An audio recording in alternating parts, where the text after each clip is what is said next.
ibadah mahdhah yang kita lakukan itu harus ada implikasi sosialnya, harus ada implikasi aspek habluminan nasnya.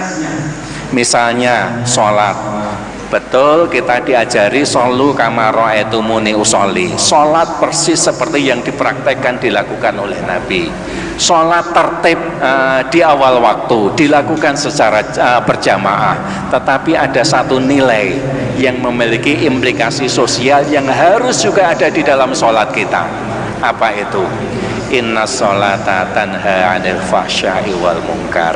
Sesungguhnya sholat itu, tentu sholat yang baik, sholat yang benar, tanha, mampu untuk menghindarkan 'anil fahsya'i wal munkar, dari kekejian dan kemungkaran. Ini ada implikasi langsung dari sholat dengan dimensi sosial.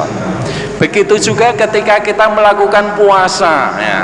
Ketika puasa, bagaimana puasa kita bukan hanya sekedar menahan haus dan lapar, tetapi di situ itu juga ada empati, ada kepedulian kepada orang lain. Begitu juga ketika membayar zakat. Zakat itu bukan hanya berfungsi ibadah ketaatan kepada Allah untuk dipersembahkan kepada Allah, bukan hanya itu, tetapi zakat juga memiliki fungsi mengentaskan kemiskinan. Haji apalagi, haji itu persatuan dari umat Islam. Jangan sampai berhaji, bahkan hajinya tidak sekali dua kali, tetapi kalau bicara tentang persatuan umat itu selalu tidak nyambung ya.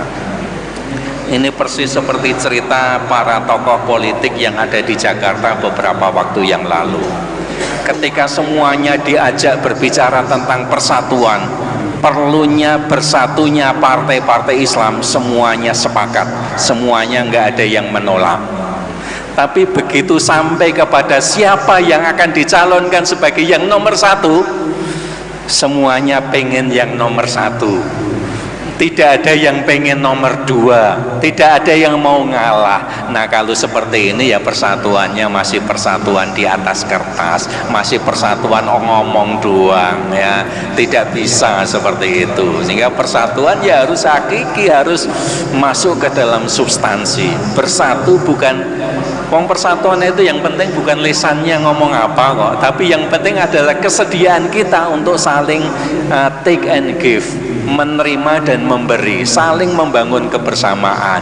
Nah ini ibadah haji juga penting juga untuk seperti itu ya. Ini dalam segi faham Muhammadiyah tentang fungsi manusia, sehingga fungsi manusia tadi tidak cukup hanya ibadah, menghabiskan waktunya untuk zikir, untuk berdiam diri di masjid, untuk sholat tahajud, memperbanyak sholat rawatib, sholat sunnah dan lain sebagainya. Tidak cukup hanya itu, tetapi juga harus dengan menjadi khalifatullah fil ard ya.